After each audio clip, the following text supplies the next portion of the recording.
Okay, now we're going to delve into the interviews that we're going to be doing with the family during the home visit when you're there in their household. So the first document we don't really need to go over because you've already been trained on it and you've already utilized it, but it's the home visit assessment that you're going to be using. And so you all know the first document is where you're going to put any changes that you note that they need to make after you have done the walkthrough. Then the second, third, and fourth pages are the actual questionnaires that you're going to complete as you're doing the assessment and as you're walking through the home with the family. If you have any questions about any of these, talk to them with your state supervisor. I know some of our states have differing regulations required in the home. So if you have any questions on those, ask your state supervisor. But I'm not going to go over that in detail since we have already been utilizing that form. The first one that I will actually go over is the child interview questionnaire. We have updated it, but it is still somewhat the same. So again, if a child is too young to be interviewed, which I typically try and interview 3 and older. 3-year-olds can be difficult sometimes though, but I try and do as much as I can with a 3-year-old. So we interview the children privately away from the parent because well, that's required. But also you don't want the answers that the child gives to be in any way regulated by the parents or said, if there is abuse going on, they're not going to say it if the parent's in the room. So we would want them to be away from the parent when we interview them. I've had a couple cases where I've had parents not like this idea of us meeting with the child privately, and basically I have just told them, this is the requirement. We don't have an option. We have to do this. You can pick. You tell me where you are most comfortable with me meeting with your child. If it's in the backyard, on a deck or something, that is fine. If it's in their living room, fine. But we have to meet with them privately away from the adoptive parents.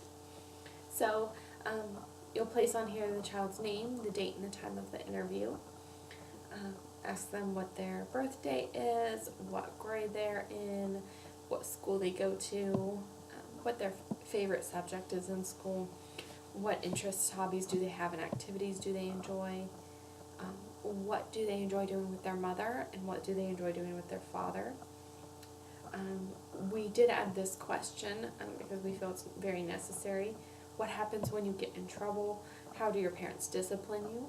We want to make sure that when the parents are giving us their information on how they discipline their child, that they aren't giving us what we want to hear, but they're being realistic and telling us how they actually discipline.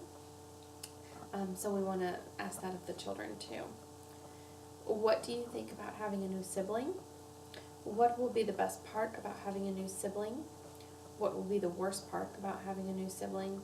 And is there anything else you'd like to tell me about your parents, your family, or the adoption?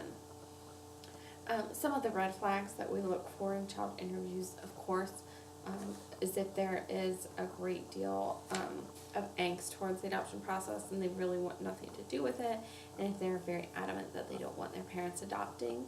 It's something that needs to be addressed and something that needs to be discussed. So you can discuss that with your state supervisor. It's also something that you should talk to the adoptive parents about and ask them, are you aware that your child feels this way? How do you feel about the fact that your child feels this way, and how are you addressing that? I have had a couple cases that I have worked where it has been, in almost every situation, it's been an older teenage daughter, who has had issues with the adoption. And in both instances, it was a situation where they felt like, hey, I'm a senior, I want all my parents' attention on me, or I'm moving away to college, I'm afraid this child's just going to replace me, which are legitimate concerns and need to be addressed. And so we want to make sure that the adoptive parent is addressing the concerns if there are concerns from the children. A lot of times I ask these same questions For the adult-child interviews, say it's an adult child out of the home, there's a couple more questions that I ask, such as like name and, or such as occupation, what their relationship's going to be like with the adopted child, and what that looks like. But I've also had situations where adult children living outside of the home have major concerns, and those need to be addressed. You need to talk to them, to the adoptive parents about those concerns, and you need to talk to your state supervisor about those concerns, so we can assess what we think is best to do for that particular situation. So that is the child interview.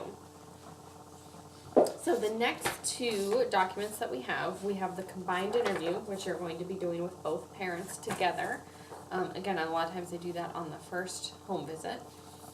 And then the second one is the individual interview questionnaire, which you're going to be doing with the mother privately and then the father his privately. So I'm going to stop this video so that I can fit the combined questionnaire hopefully all into one video.